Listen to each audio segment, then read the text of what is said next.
পুজোর মুখে তালা ঝুলল হাওড়ার দাসনগরের ভারত জুট মিলে। কর্মহীন হয়ে পড়লেন ৬০০ জন কর্মী। Sister's birthday. No.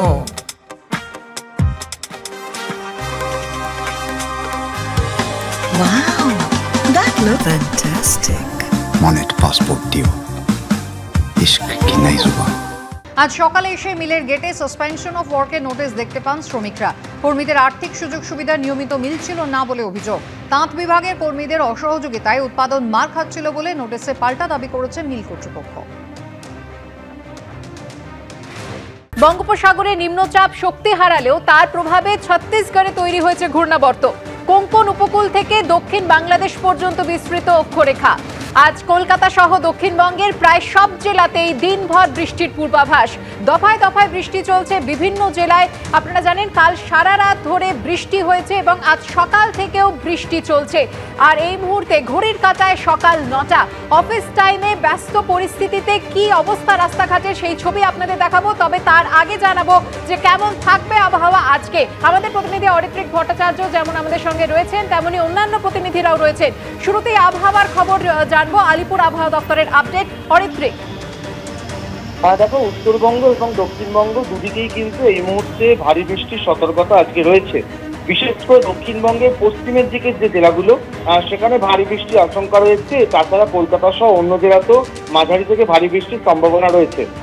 যেটা বলে রাখা দরকার যে সকালের দিকে ভারী বৃষ্টি হলেও কলকাতা সহ দক্ষিণবঙ্গের বেশ কিছু জেলায় বেলার দিকে বৃষ্টির পরিমাণ কিছুটা কমবে, কিন্তু পশ্চিমের জেলাগুলোতে ভারী বৃষ্টির সম্ভাবনা রয়েছে। পুরুলিয়া, বর্ধমান, বীরভূমের মতো জেলাগুলি। উত্তরবঙ্গে অতি ভারী বৃষ্টির সতর্কতা রয়েছে এবং সেখানে দার্জিলিং, কালিম্পং এই দুই পার্বত্য জেলা যেমন রয়েছে, তেমনই সমতলের দিকে জলপাইগুড়ি, আলিপুরদুয়ার, উত্তর দক্ষিণ দিনাজপুর, কোচবিহার এই জেলাগুলোতেও কিন্তু ভারী বৃষ্টির সম্ভাবনা রয়েছে। অর্থাৎ অরিত্রিক উত্তরবঙ্গ দক্ষিণবঙ্গ দুই বঙ্গেই কিন্তু বৃষ্টির সম্ভাবনা থাকছে। আমাদের প্রতিনিধি ব্রতদীপ ভট্টাচার্য রয়েছেন শহর কলকাতা থেকে। দেখতেই পাচ্ছি ব্রতদীপ, তোমার পেছনে জল দাঁড়িয়ে রয়েছে এবং এই ব্যস্ত অফিস টাইমে যেভাবে জল জমে রয়েছে, যান চলাচলে কতটা প্রভাব পড়েছে?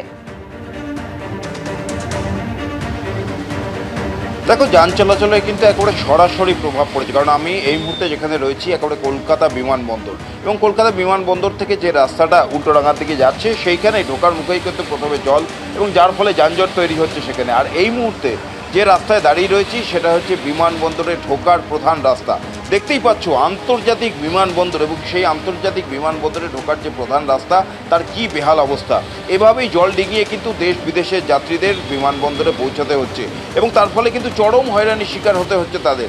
দেখতেই পাচ্ছ, আমি একটু প্রতীককে দেখাতে বলবো, অনেক গাড়ি এই জল ডিঙিয়ে যেতে গিয়ে খারাপও হয়ে যাচ্ছে, বিকল হয়ে যাচ্ছে, যার ফলে কিন্তু সমস্যা আরও বাড়ছে, রাস্তার উপর গাড়ির চাপ বাড়ছে। এবং শুধু যে ঢোকার এই রাস্তাই নয়, বিমানবন্দর থেকে বেরোনোর যে রাস্তা সেখানেও কিন্তু একই রকম পরিস্থিতি।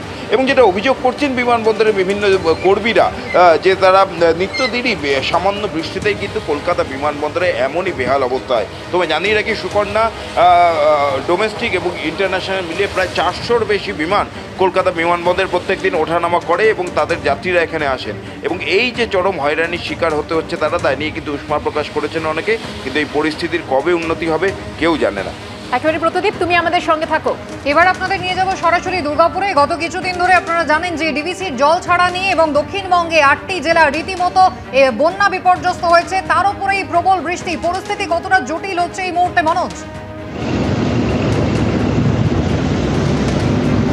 টানা দুদিন যে নিম্নচাপের বৃষ্টির ফলে দুর্গাপুর ব্যারেজ থেকেও 36,000 কিউসেক জল ছাড়া হয়েছে। তুমি দেখতে পাচ্ছ আমরা জাতীয় সড়কের উপর দাঁড়িয়ে রয়েছি। লাগাড়ে গতকাল রাত থেকে সকাল পর্যন্ত টানা বৃষ্টি, এবং এই বৃষ্টির ফলে মাইথন এবং পাঞ্চের জলাধার থেকেও জল ছেড়েছে। ডিভিসি 22,000 কিউসেক জল ছাড়া হয়েছে এবং সেই জল দুর্গাপুর ব্যারেজে এসে পৌঁছয়। দুর্গাপুর ব্যারেজ থেকেও 36,000 কিউসেক জল ছাড়া হচ্ছে। স্বাভাবিকভাবে যে জল ছাড়ার পরিমাণটা মাঝে যে 2-4 দিন কমেছিল, যার ফলে একটু স্বস্তির খবর মিলেছিল। আবার এই নিম্নচাপের দুদিনের বৃষ্টির ফলে কিন্তু সেই অবস্থা তোমাকে দেখাবো। সকাল থেকে কুয়াশাচ্ছন্ন আকাশ, দুর্গাপুর শিল্পাঞ্চল, কলকারখানা দেখো আকাশ এখনও পর্যন্ত সকাল 9টা, এখনও পর্যন্ত কীরকম মেঘলা, কোনো দৃশ্যমানতা অত্যন্ত কম জাতীয় সড়ক বা অন্যান্য সড়কে। এরকমই পরিস্থিতি কিন্তু গতকাল থেকে আজকেও অবধি কিন্তু একই পরিস্থিতি আজকে সকাল থেকেও দেখাবো তোমাকে। এবং যেটা বলা হচ্ছে দুর্গাপুর ব্যারেজ যে সেচ দপ্তর থেকে যে যদি জল ছাড়ার পরিমাণ আরও বাড়ে, বৃষ্টিপাত আরও হয়, তাহলে কিন্তু এই 36,000 কিউসেকটা আরও বাড়তে পারে। সেক্ষেত্রে কিন্তু যে সমস্ত জেলাগুলো ইতিমধ্যে প্লাবিত হয়েছে, একেবারেই মনোজ, সময় বাড়ার সঙ্গে সঙ্গে ছবিটা কি দাঁড়ায় সেদিকে আমাদের নজর রয়েছে। তুমি আমাদের সঙ্গে থাকো। দুর্গাপুরের পর আপনাদের দেখাবো দক্ষিণ 24 পরগনার ছবি। সরাসরি আপনাদের নিয়ে যাব ডায়মন্ড হারবারে আমাদের প্রতিনিধি গৌতম মণ্ডলের কাছে। গৌতম, সাগরের এই মুহূর্তে অবস্থা কি? হ্যাঁ দেখো, দক্ষিণ 24 পরগনায় গত মঙ্গলবার দুপুর থেকে কার্যত আকাশ মেঘলা করে এলো, দিনের বেলা আধার ঘনালো, তারপর থেকে নাগাড়ে বৃষ্টি চলছে। গত দুদিন বলা যেতে পারে নিম্নচাপ অক্ষরেখা এবং ঘূর্ণাবর্তের জোড়া ফলায় একদম বিপর্যস্ত দক্ষিণ 24 পরগনা।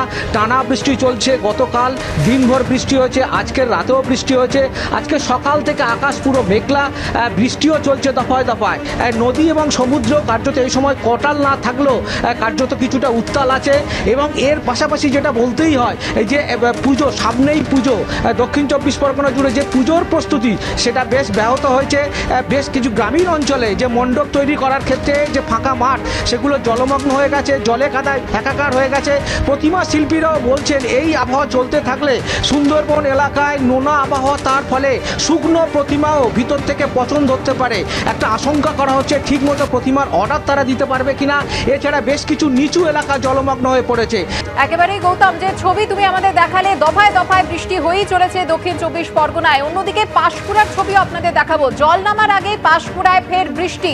রাতে একটানা বৃষ্টিতে নতুন করে বেশ কিছু জলমগ্ন জায়গা হয়ে পড়েছে জায়গা। সকাল থেকে বৃষ্টি কিছুটা ধরলেও দিনভর দুর্যোগের পূর্বাভাস রয়েছে। যে সমস্ত এলাকায় কংসাবতী নদীর বাঁধ মেরামতির কাজ চলছিল, সেই সমস্ত কাজই আপাতত বন্ধ রয়েছে। আর এবার উত্তরবঙ্গের ছবি আপনাদের দেখাবো। কোচবিহার জেলা জুড়ে গতকাল রাত থেকে বৃষ্টি শুরু হয়েছে, কখনো ভারী কখনো মাঝারি বৃষ্টি হচ্ছে। আকাশ কালো মেঘে ঢাকা, বৃষ্টি আপাতত চলবে বলে জানিয়েছে আলিপুর আবহাওয়া দপ্তর।